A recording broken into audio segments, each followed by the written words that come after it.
చంద్రబాబు గారు కూటమి పవన్ కళ్యాణ్ గారు బీజేపీతో కలిసి ఇక్కడ ప్రభుత్వం ఫామ్ చేయడం జరిగింది. ఈసారి జరిగిన ఎన్నికలు రాష్ట్రంలో చాలా విచిత్రంగా, అన్ప్రెడిక్టబుల్ గా, అన్ప్రెసిడెంటెడ్ గా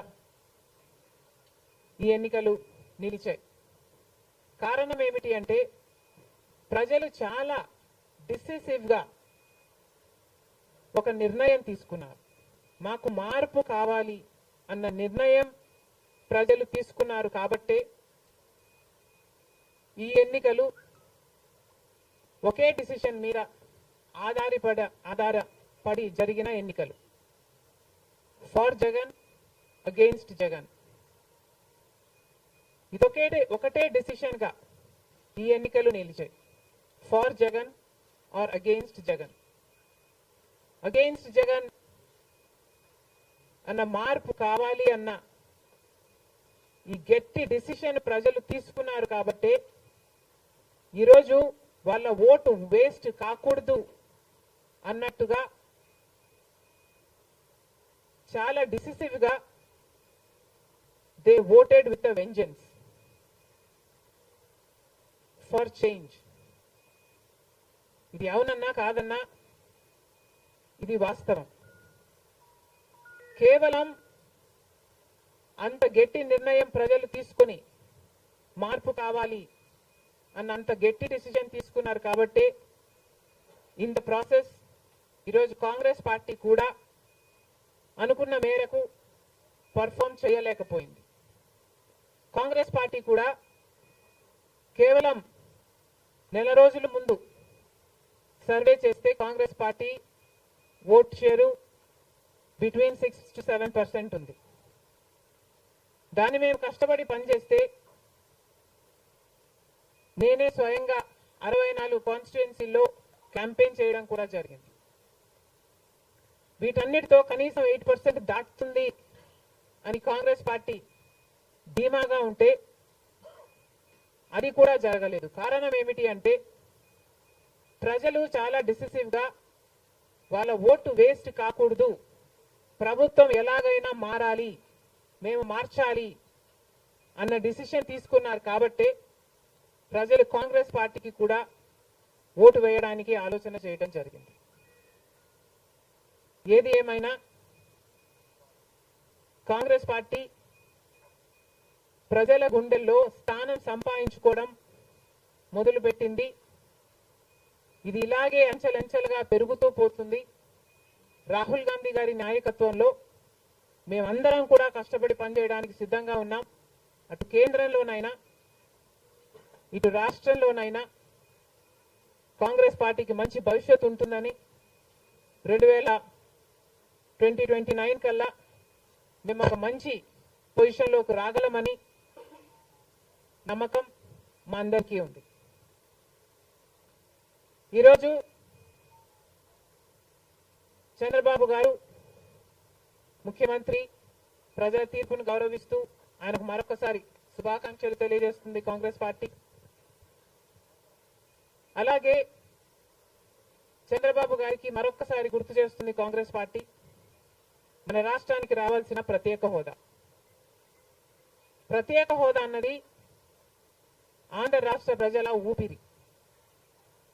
10 సంవత్సరాలుగా మోడీ గారు, బీజేపీ పార్టీ ప్రత్యేక హోదా విషయంలో ఆంధ్ర రాష్ట్రాన్ని, ఆంధ్ర ప్రజలను మోసమే చేశారు. 10 సంవత్సరాల క్రితము ఎలక్షన్లకు ముందు మోడీ గారు వచ్చినప్పుడు 10 సంవత్సరాలు ప్రత్యేక హోదా ఇస్తాము అని తిరుపతిలో మాట ఇవ్వడం జరిగింది మోడీ గారు. అప్పుడు చంద్రబాబు గారు చెప్పిన మాట 10 సంవత్సరాలు సరిపోదు, 15 సంవత్సరాలు కావాలి అన్నారు అదే సభలో. కానీ 10 సంవత్సరాలు గడిచిపోయినా కూడా ఈ రోజు వరకు కూడా బీజేపీ పార్టీ ఆ మాటను నిలబెట్టుకోలేదు.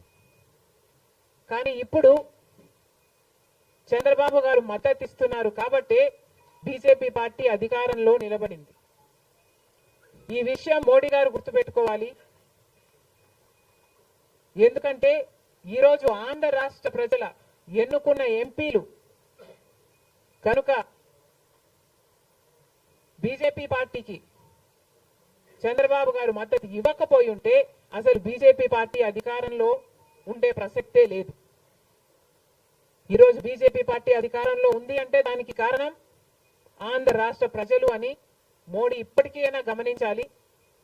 చంద్రబాబు గారికి మరొకసారి గుర్తు చేస్తున్నాం, చంద్రబాబు గారు బీజేపీ పార్టీతో ఎలక్షన్లకు ముందు పొత్తు పెట్టుకుంటున్నప్పుడే కాంగ్రెస్ పార్టీ పదే పదే చెప్పడం జరిగింది, ఒక్క మాట అయినా తీసుకోకుండా, కండిషనల్ సపోర్ట్ అయినా మీరు ఎక్స్టెండ్ చేయకుండా, మీరు బేషరతుగా స్పెషల్ స్టేటస్ అన్న కండిషన్ పెట్టకుండానే మీరు బీజేపీ పార్టీకి ఎందుకు అలయన్స్ పెట్టుకున్నారు చంద్రబాబు గారు అని అప్పుడు ప్రశ్నించడం జరిగింది. ఇప్పుడు మళ్ళీ బీజేపీ పార్టీ చంద్రబాబు గారిని డిమాండ్ చేస్తుంది. ఇప్పుడు మళ్ళీ కాంగ్రెస్ పార్టీ చంద్రబాబు గారిని డిమాండ్ చేస్తుంది. బికాస్ మీరు ఇచ్చిన ఎంపీల వల్ల ఆంధ్ర రాష్ట్ర ప్రజలు ఎన్నికైన ఎంపీలను మీరు బీజేపీ పార్టీకి ఇచ్చారు కాబట్టి, ఈరోజు బీజేపీ పార్టీ అధికారంలో ఉంది కాబట్టి చంద్రబాబు గారు ఈ విషయాన్ని గుర్తుపెట్టుకొని ఇప్పటికైనా మొండి పట్టైనా సరే స్పెషల్ స్టేటస్ అన్నది ఆంధ్ర రాష్ట్రానికి అవసరం కాబట్టి ఇప్పటికైనా స్పెషల్ స్టేటస్ మీద చంద్రబాబు గారు సీరియస్ గా వర్క్ చేసి ఇది సాధించుకు రావాలి అని కాంగ్రెస్ పార్టీ ఆంధ్ర రాష్ట్ర ప్రజల తరఫున డిమాండ్ చేయడం జరుగుతుంది. ఒక స్పెషల్ స్టేటసే కాదు, పోలవరం ప్రాజెక్టు కూడా ఉంది. పోలవరం ప్రాజెక్టుకు చంద్రబాబు గారు 2 రోజుల క్రితం వెళ్ళడం జరిగింది. నిజానికి పోలవరం ప్రాజెక్టు రాజశేఖర రెడ్డి గారి ఆలోచన. 2004లోనే రాజశేఖర రెడ్డి గారు 10,000 కోట్లతో 20 లక్షల ఎకరాలకు నీళ్లు ఇవ్వాలి అని తలపెట్టిన ప్రాజెక్టు పోలవరం ప్రాజెక్టు. రాజశేఖర రెడ్డి గారి హయాంలోనే కుడి ఎడమ కాలువలు పూర్తి చేయడం జరిగింది. ఆ కాంగ్రెస్ హయాంలోనే 4,500 కోట్లు అంటే దాదాపుగా 40% పనులు పూర్తి చేయడం కూడా జరిగింది. కానీ తర్వాత అధికారంలోకి వచ్చిన చంద్రబాబు గారు పోలవరం ప్రాజెక్టు కాస్టును అమాంతంగా 29,000 కోట్లకు పెంచారు. కానీ పనులు మాత్రం పూర్తయినట్టు ఎక్కడా కనిపించలేదు. 2018 కల్లా నేను పూర్తి చేస్తాను అని రాసి పెట్టుకోండి అని చంద్రబాబు గారు ఆ రోజు అసెంబ్లీ సాక్షిగా ఛాలెంజ్ కూడా చేశారు. కానీ పోలవరం ప్రాజెక్టు చంద్రబాబు గారి వాళ్ళ సాధ్యం కాలేదు, పూర్తి చేయలేదు. ఆ తర్వాత అధికారంలోకి వచ్చిన జగన్మోహన్ రెడ్డి గారు పోలవరం ప్రాజెక్టుని మళ్ళీ రివర్స్ టెండరింగ్ అంటూ మొదలుపెట్టి 55,000 కోట్ల రూపాయలకు దాన్ని ప్రాజెక్టు కాస్ట్ను పెంచారు. తీరా చూస్తే ఏ పని జరగలేదు. ఇప్పటికైనా చంద్రబాబు గారు చెప్తున్న మాట ఏమిటి అంటే 75% పనులు మా హయాంలోనే పూర్తయ్యాయి, 25% పనులు మిగులున్నాయి, నేను పూర్తి చేస్తాను అని చెప్పడం జరిగింది మొన్న చంద్రబాబు గారు. చంద్రబాబు గారిని కాంగ్రెస్ పార్టీ ప్రశ్నిస్తుంది, మరి 25% పనులు మాత్రమే మిగులుంటే 4 సంవత్సరాలు పడుతుంది అని మీరు ఎందుకు చెప్పారో చంద్రబాబు గారు సమాధానం చెప్పాలి.